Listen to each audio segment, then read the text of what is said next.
And welcome to Skynomics academy. मेरा नाम सुनील कुमार यादव है और आज हम लोग एक इंपॉर्टेंट चैप्टर जो कि ग्रामर का होने वाला है उसको डिस्कस करने वाले हैं, टेंसेस। आपके जीवन में या जब तक आप जियोगे, मरते दम तक आपको ये भूलना नहीं है। टेंसेस ऐसी एक सब्जेक्ट है जिसको आप फ्रिक्वेंटली आप हर एक आम अगर बोला जाए बोलचाल भाषा में भी इस्तेमाल करते हैं। ठीक है, तो टेंसेस को देखेंगे जो कि इसका फर्स्ट पार्ट है और कल जो होगा इसका सेकंड पार्ट देखने को मिलेगा। ठीक है, तो चलिए स्टार्ट करते हैं बिना कोई देरी किए हुए टेंसेस को। तो सबसे पहले हम लोग देखते हैं कि आखिरकार टेंसेस में क्या क्या चीजें हमें पढ़नी है। तो पहले डिफरेंट फॉर्म्स ऑफ वर्ब पढ़ेंगे कि वर्ब के कितने फॉर्म्स होते हैं, किस तरीके से चीजें चलती है। जैसे हमने देखा कि अगर आप बोलो एक वर्ड लेता हूं, एक कौन सा वर्ड ले ले भाई? रन ले लें? नहीं, कोई अच्छा वर्ड बोलो। सब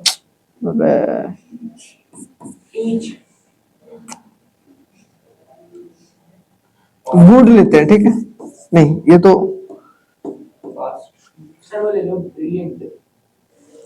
भाई कोई वर्ब का फॉर्म बोलो ना। वर्ब का फॉर्म, वर्ब काम करने वाला। प्ले, हाँ प्ले अच्छा लग रहा है, रन अच्छा नहीं लग रहा। प्ले में क्या हो गया, रन भी कर रहा है।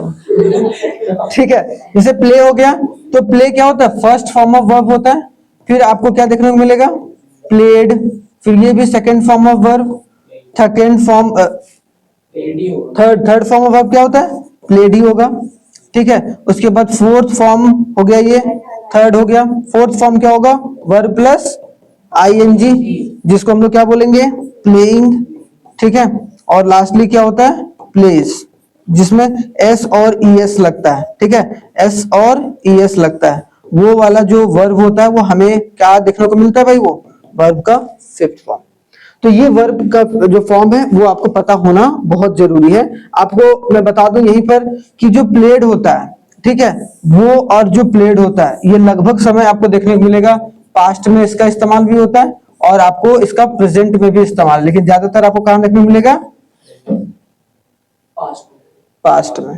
प्रेजेंट में सिर्फ वर्ब का थर्ड फॉर्म लगता है और वर्ब का सेकंड फॉर्म जो होता है पास्ट में लगता है। प्ले जो होता है वो आपका वर्ब का मतलब ये प्रेजेंट में भी लगेगा और फ्यूचर में भी लगेगा। आईएनजी होगा प्लेइंग, वो आपका पास्ट, प्रेजेंट और फ्यूचर तीनों में, पास्ट, प्रेजेंट और फ्यूचर तीनों में लगेगा। और जो एक तरीके से प्लेज है वो आपको फ्यूचर या फिर प्रेजेंट में देखने को मिलेगा। मतलब पास्ट शब्द में वो दोनों ज्यादा, प्लेइंग और प्लेड। ठीक है, या फिर वर्ब का सेकंड फॉर्म। फिर आते हैं भाई present simple tense, present progressive tense, present perfect tense और प्रेजेंट परफेक्ट प्रोग्रेसिव। प्रोग्रेसिव का मतलब क्या है, कंटिन्यूअस टेंस। ठीक है, तो यहाँ प्रेजेंट परफेक्ट कंटिन्यूअस टेंस। फिर पास्ट के बारे में पढ़ेंगे, फिर पास्ट प्रोग्रेसिव, फिर पास्ट परफेक्ट टेंस और फिर फ्यूचर टाइम रेफरेंस को हम लोग देखेंगे। फ्यूचर के भी 4 पार्ट होते हैं। ठीक है, उसको भी देखकर चलेंगे। तो अगर जनरली देखा जाए टेंसेस को, तो टेंसेस हमें क्या बताता है भाई, टाइम शो करता है। क्या टाइम करता है कि नहीं, कि भाई अगर मान लो कि ये पूरा एक लाइन है, ये लाइन मतलब तुम एक इंसान जो है वो अभी यहाँ पर है, इसका मतलब वो प्रेजेंट के बारे में बात कर रहा है भाई, है ना। अगर कोई चीज बीता हुआ कल के बारे में अगर बात करेगा, ठीक है, तो उसको हम लोग क्या बोलेंगे, पास्ट। और आने वाले कल के लिए अगर बात करेगा तो उसको हम लोग बोलेंगे फ्यूचर। ये तो आपको पता ही है, लेकिन हमें लिखना नहीं आता है, दिक्कत यहाँ पर है। ठीक है, यहाँ पर समझो। उसके बाद the term tenses denote the verbs which shows the time at which an action happened, कि कोई भी काम जो है वो किस वक्त हुआ है, क्या वो प्रेजेंट हुआ है या प्रेजेंटली हुआ है या कोई पास्ट में हुआ है या कोई फ्यूचर में हुआ है। तो इसमें हमें क्या देखने को मिलता है, the time of an action और state expressed by the verb. मतलब एक तो भाई एक टाइम के बारे में डिनोशन होता है और ऊपर से कौन सा वर्ब का इस्तेमाल होगा उसके बारे में हमको यहाँ जानने को मिलता है।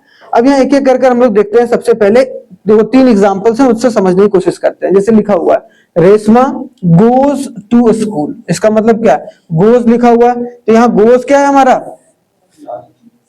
और कहां जाती है, स्कूल जाती है। ठीक है, इसका मतलब क्या है, in first sentence the verb goes denotes the present tense and refer to a present time. वो क्या टाइम को डिनोट कर रहा है, प्रेजेंट टाइम, कि प्रेजेंट टाइम में वो स्कूल जा रही है या जाती है। ठीक है, जा रही है नहीं, जाती है। जा रही है अगर लिखते तो प्ले वो गोइंग। समझ में आ गया, ये बात समझ के चलना है। सेकंड सेंटेंस में देखो रेशमा वेंट, वेंट का मतलब वेंट कौन सा, पास्ट। वर्ब का second form go, went, gone, going, goes, gone, going, goes. तो ये पांचों एक तरीके से अलग अलग फॉर्म ऑफ द वर्ब हो गया। तो यहाँ पर कौन सा फॉर्म यूज हुआ है? वर्ब का सेकंड फॉर्म, इसीलिए इसको हम लोग पास्ट। तो यहाँ पर पास्ट टेंस को डिनोट कर रहा है कौन? वेंट जो वर्ब है, ठीक है। और ये पास्ट टाइम को एक तरीके से रेफर कर रहा है। डिनोट क्या कर रहा है, रेफर क्या कर रहा है, ये पता होना चाहिए। यहाँ Reshma will go to school, will जो है वो एक तरीके से विल गो क्या है? वर्ब है भाई।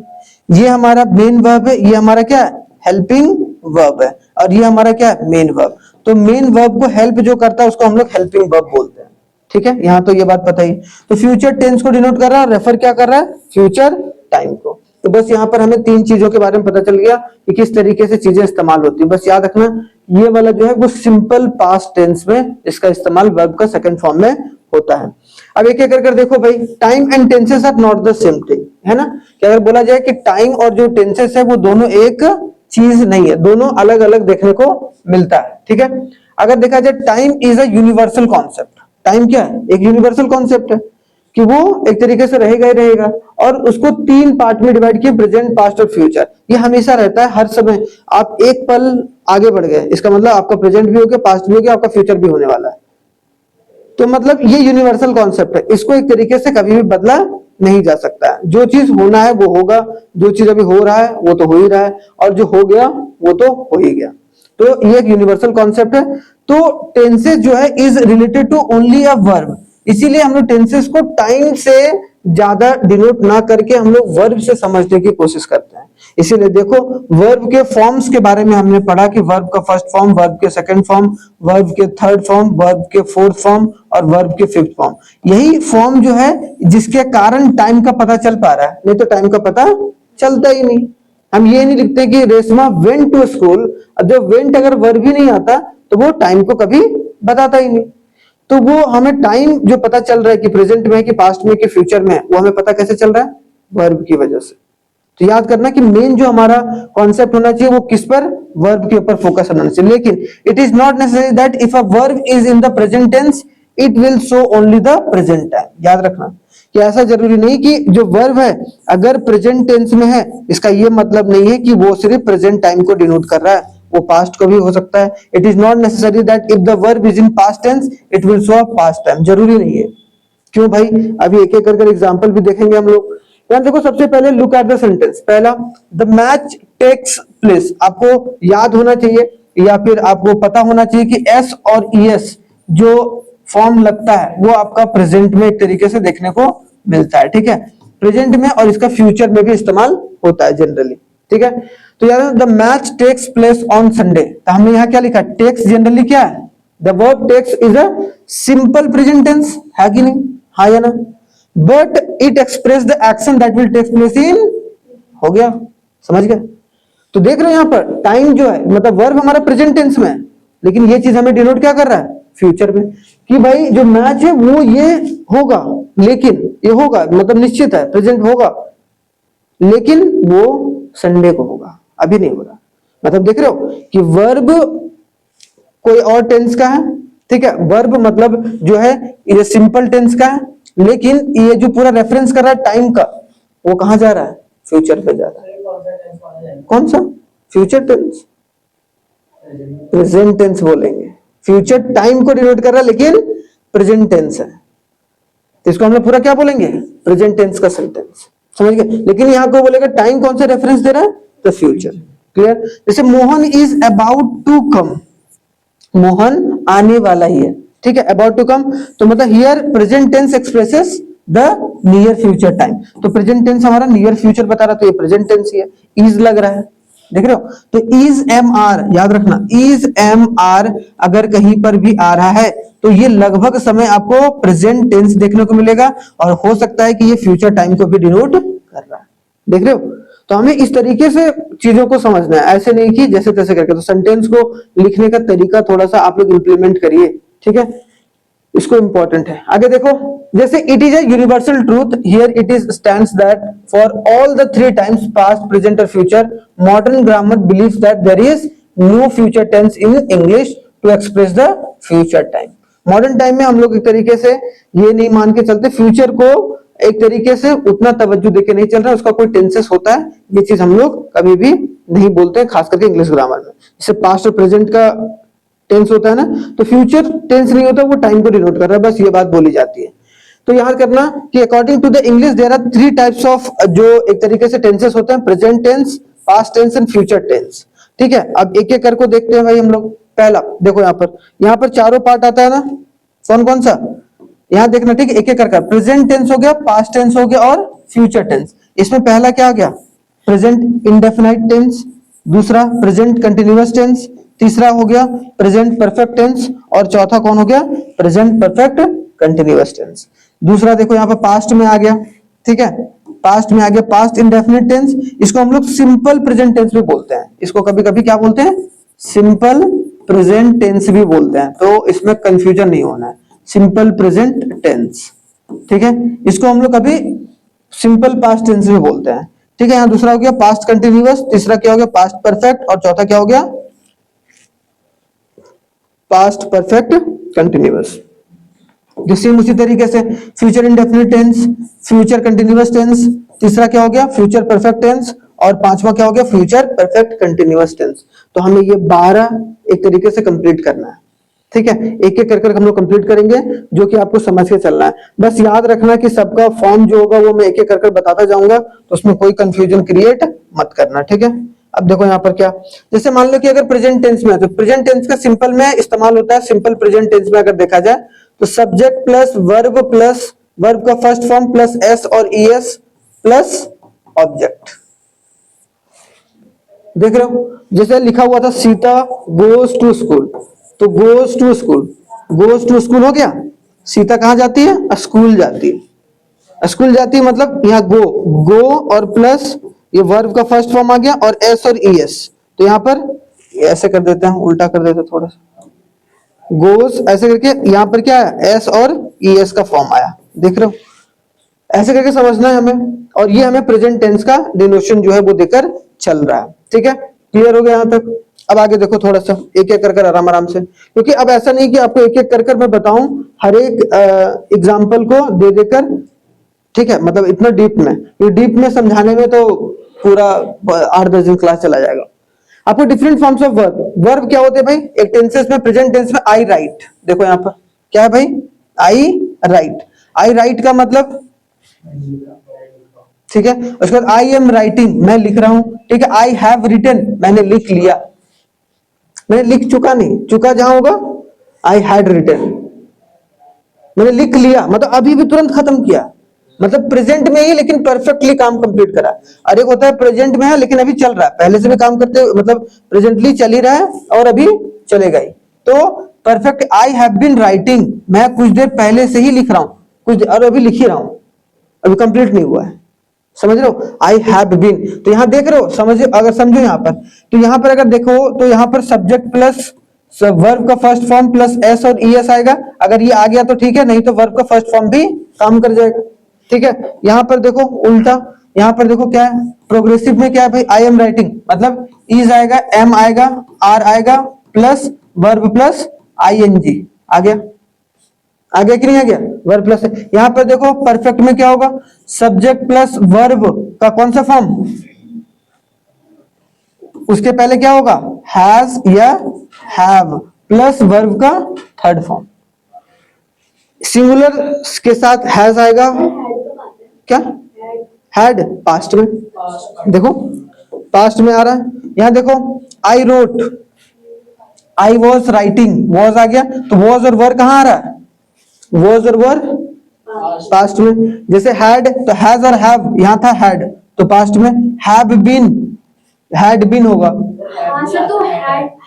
तो यहां क्या होगा हैड बीन होगा, हैव गलत लिखा हुआ, ठीक है, समझ गए। फ्यूचर टाइम रेफरेंस में आई शैल राइट, आई विल ना, विल शब्द का इस्तेमाल ना कम हो रहा है जनरली, शैल शब्द का इस्तेमाल जो है ज्यादा मॉडर्न इंग्लिश में हो रहा है, तो शैल शब्द का इस्तेमाल करना है, ठीक है। I shall be writing, I shall have written, या फिर I shall have been writing, देख रहे हो, तो यहां समझ रहे हो। उसके फॉर्म्स अगर अफर्मेटिव, उसमें टाइम भी आता है, टाइम भी आता है, जैसे टाइम आता है इसमें फॉर और सिंस। टाइम अभी बताऊंगा, उसके बारे में आगे आएगा। फॉर और सिंस, अब दो चीज है, ठीक है। फॉर का मतलब क्या हो गया? Time period. टाइम पीरियड मतलब मैं 2 घंटे से खेल रहा हूं, इसका मतलब वहां पर फॉर 2 आवर्स। लेकिन I have been playing since 2 o'clock, तो एक पॉइंट ऑफ टाइम आया, वहां पर हमने फॉर 2 o'clock नहीं लिखेंगे, सिंस 2 o'clock लिखेंगे। तो सिंस क्या डिनोट कर रहा है? पॉइंट ऑफ टाइम को। आई बात समझ में? अभी आगे आएगा, डिस्क्राइब भी करूंगा, लेकिन ये समझना कि ये थोड़ा सा और भी इंपॉर्टेंट होता है। अफर्मेटिव सेंटेंस, नेगेटिव सेंटेंस और इंटेरोगेटिव सेंटेंस। आई राइट सिंपल सेंटेंस है, यू राइट, यू मतलब तुम, मतलब हम नहीं, मैं नहीं, तुम मतलब सेकंड पर्सन, ठीक है। और अगर हम किसी तीसरे पर्सन के बारे में बात कर रहे हैं, किसी नहीं नहीं दीदी, देखिए अगर एक बंदा यहां पर है, इसका नाम चिंटू है, ठीक है, इसका नाम चिंटू है। अगर चिंटू अकेला अपने बारे में बात कर रहा है तो वो फर्स्ट पर्सन हो गया। अगर चिंटू और मिंटू दोनों आपस में बात कर रहा है, ठीक है, ये चिंटू बोल रहा है कि भाई तुम बहुत शैतान हो, इसका मतलब क्या हो गया? मिंटू से बात कर रहा है, मतलब क्या हो गया? You are very naughty boy, ठीक है। अगर ये चिंटू और मिंटू जो है वो चिंकी के बारे में बात कर रहा है, ठीक है, किसके बारे में? चिंकी के बारे में, कि भाई चिंकी जो है वो मेरे क्लास में पढ़ती है, वो बहुत तेज तरह लड़की है भाई, ठीक है। अगर ऐसे कुछ बात कर रहे हैं तो इसका मतलब क्या हो गया? थर्ड पर्सन के बारे में, मतलब ही या सी या नीतू राइट्स ऐसे करके लिख रहे हैं, ऐसे बोल रही है दोनों। नीतू राइट्स नाम है भाई नीतू राइट, ठीक है, यहां समझो, आप समझो यहां पर थोड़ा। तो ऐसे हमें अपने आप को देखना है, समझना है। आई डोंट राइट, ठीक है, आई आ गया, डू आई राइट, क्या मैं लिखता हूं? तो इंटरोगेटिव आ गया, क्वेश्चन मार्क आ गया, नेगेटिव आ गया, सिर्फ नॉट शब्द का इस्तेमाल। आई डू नॉट राइट, मैं नहीं लिखता, ठीक है। यू डोंट राइट, यहां पर ही इज सी और डज नॉट राइट, देखना डज जो शब्द का इस्तेमाल हो रहा है वो आपको सिंगुलर के साथ हो रहा है, ठीक है, याद करना, थर्ड पर्सन के साथ हो रहा है। इंटरोगेटिव देखने को बोलेगा do I write, do you right, देखो क्वेश्चन मार्क आ गया तो हमारा क्या आ गया?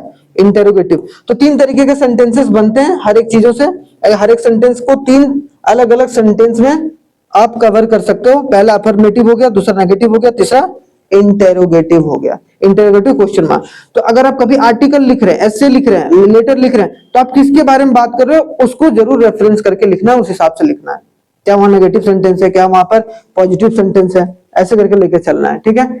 अब देखते हैं सिंपल जो टेंस में forms of present simple tense. सिर्फ सिंपल टेंस का देखते हैं, यही वाला तो है, सेम था क्या? Do I write, do I write, हाँ ये दोनों सेम। अब देखो यहां पर but there is a short form of don't and don't come before the subject. जैसे देखो डू आई नॉट सिंग, अगर short form do I not sing, देखो डू यू नॉट सिंग, अगर आप ये शब्द का इस्तेमाल नहीं कर रहे हो तो आपको डू शब्द का डू आई नॉट सिंग ऐसे लिखोगे। Do you not sing, does he और सी नॉट सिंग, देख रहे हो? तो यहां पर क्या आ रहा है? पहले आ रहा है ना डू, ठीक है। आई डोंट सिंग ऐसे कर रहे हैं, यहां पर देखो क्या हो, अगर डोंट आ रहा है तो यहां पर क्या हो रहा है? I don't, I don't. अगर आप डू शब्द का इस्तेमाल कर रहे हैं, डोंट का नहीं कर रहे हैं, तो वो पहले आ जाएगा। अब यही चीज हमें ध्यान दें, I do right my homework ऐसे कर, ठीक है, ऐसे नहीं, ठीक है। जब डोंट सिंग, देखो डोंट सिंग आ गया, तो डोंट यू सिंग, डजंट ही और सी और नीतू सिंग्स, ठीक है। यहां पर अब देखो uses of simple present tense, ये बहुत इंपॉर्टेंट है, एक एक कर अब सिंपल प्रेजेंट टेंस सब एक एक कर आएगा, ठीक है।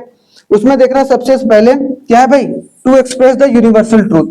अगर मैं बोल रहा हूं कि सूरज उगता है भाई, तो उगता है, ये तो सत्य बात है। Honesty is the best policy, अगर ऐसा कुछ बोल रहे हैं, ठीक है। या फिर अगर बोल रहे हैं कि भाई चांद जो होता है वो रात में ही एक तरीके से दिखता है, तो वो सच बात है, चांद तो दिन में दिखेगा नहीं, है कि नहीं? जनरली उसका क्या होगा? यूनिवर्सल ट्रूथ है। इसका मतलब the sun sets in the west, या फिर the sun rises in the east, हम लोग बोलते हैं ना the sun rises in the east, तो राइजेस इन द ईस्ट, तो इसका मतलब यहां पर कौन सा शब्द का इस्तेमाल हो रहा है भाई? कौन सा वर्ब हो रहा है? Simple present tense. और सिंपल प्रेजेंट टेंस क्या होता है उसका format? Subject plus verb 1 first form plus S और ईएस प्लस ऑब्जेक्ट, ठीक है, ऑब्जेक्ट ना भी हो तो चलेगा, ठीक है, लेकिन आई राइट भी होगा, आई प्ले ऐसे भी हो सकता है, आई प्ले फुटबॉल ऐसे भी हो सकता है, ठीक है। तो the earth revolve around the sun, सत्य बात है। तो याद रखना, कोई भी अगर सच्चाई की बात कर रहे हो जो यूनिवर्सली ट्रूथ है, फैक्ट है, ठीक है, कोई ट्रेडिशन है, ठीक है, किसी के बारे में, जैसे हमने बोला था water freezes at 0 degree, simple सी बात, वाटर जो फ्रीज हो जाता है, तो यहाँ फ्रीजेस लिख रहे हैं, वाटर फ्रीज्ड, ये वाटर फ्रीज ऐसे नहीं, ठीक है। द हिंदू, अगर कस्टम के बारे में बात कर रहे हैं, किसी धर्म जाति के बारे में, द हिंदूज अक्रीमेंट देयर डेड, मतलब क्या, वो जलाते हैं अपनी डेड बॉडी को, समझ रहे हो, वो क्या करते हैं, जलाते हैं, वो दफनाते नहीं है, दफनाते कौन है, मुस्लिम, से वो भी सत्य, समझ रहे हो। तो ये भी याद रखना है आपको।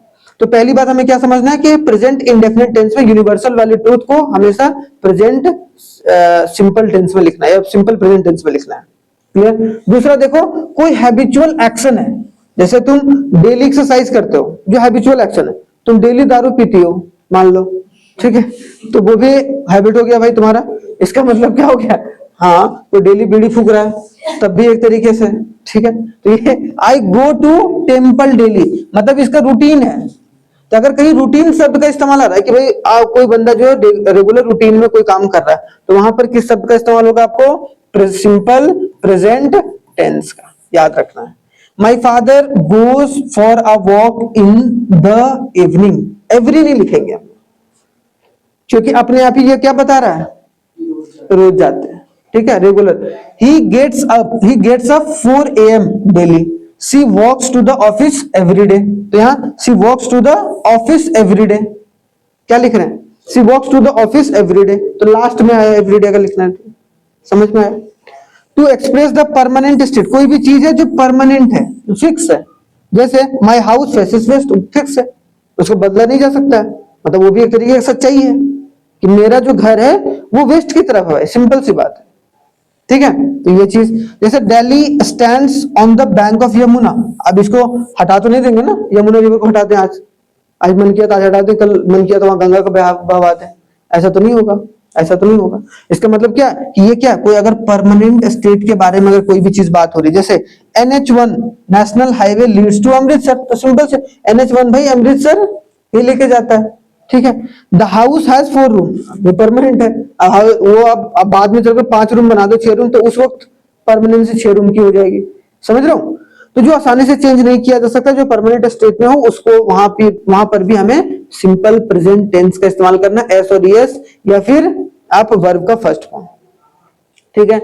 एक्सक्लेमेटरी, एक्सक्लेमेटरी जैसे होता है look out, look out, exclamatory समझते हो, ये वाला साइन, इसको क्या बोलते हैं, एक्सक्लेमेशन, या चौक रहे हो, कुछ अचानक से कुछ बोल रहे हो, जैसे हियर कम्स द बस, तो हियर शब्द का है, देयर गोज द ट्रेन, जहां पर भी एक्सक्लेमेशन साइन आएगा, ठीक है, वहां एक्सक्लेमेटरी सेंटेंस आएगा, वहां पर आपको देखने को मिलेगा क्या होगा। तो अगर मान लो कि तुम्हारे सेंटेंस में एक सेंटेंस लिखा हुआ है, उसमें एक्सक्लेमेटरी साइन छोड़ दिया, ऐसे करके लिखा हुआ है, जैसे मान लो एग्जांपल दे रहा हूं, ठीक है, ताकि कंफ्यूजन नहीं होना। देखो कैसे एग्जाम में पूछा जाता है, क्योंकि हमें सिंपल सी बात है भाई, हमें ज्ञानी नहीं बनना है, अगर ज्ञानी बनना है पूरा टेंस का तो पढ़ो, लेकिन हमें क्वेश्चन करने हैं, क्वेश्चन आना चाहिए। तो यहाँ पर आ गया, मान लो कि हमने क्या कर दिया, देयर डैश करके द ट्रेन, और यहाँ पर एक्सक्लेमेटरी साइन आप लोग को दिख गया।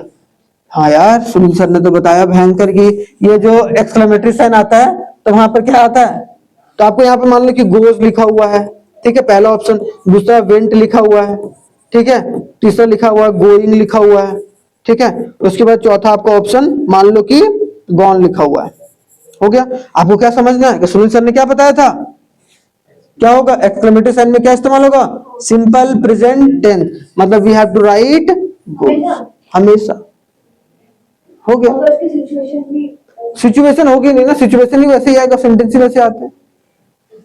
इन exclamatory sentence we use simple present tense, ठीक है, कोई भी सिचुएशन हो। In subordinate clause beginning with if, अगर कोई ऐसा है सेंटेंस है जहां पर इफ और व्हेन से स्टार्ट हो रहा है, जैसे इफ यू रिक्वेस्टेड हिम, तब उसको अगर हम यहां देखें सबऑर्डिनेट क्लॉज आ रहा है, जैसे इफ यू रिक्वेस्ट हिम, अगर तुम उसे रिक्वेस्ट करते हो, ही विल हेल्प यू। तो देख रहे हो, ये वाला जो सेंटेंस है वो आपको प्रेजेंट में दिख रहा है, ये फ्यूचर में दिख रहा है, वो हेल्प करेगा भाई तुम्हें आगे चलकर।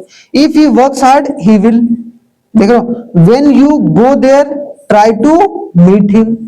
तो यहाँ पर क्या व्हेन के साथ कौन सा वर्ब आ रहा है, सिंपल प्रेजेंट, इसका मतलब सिंपल प्रेजेंट टेंस हो गया। ठीक है, इफ ही वर्क्स हार्ड, अगर वो बेजोड़ मेहनत करेगा तो वो जरूर पास हो जाएगा, तुम लोग भी पास हो जाओगे अगर सही से मेहनत की।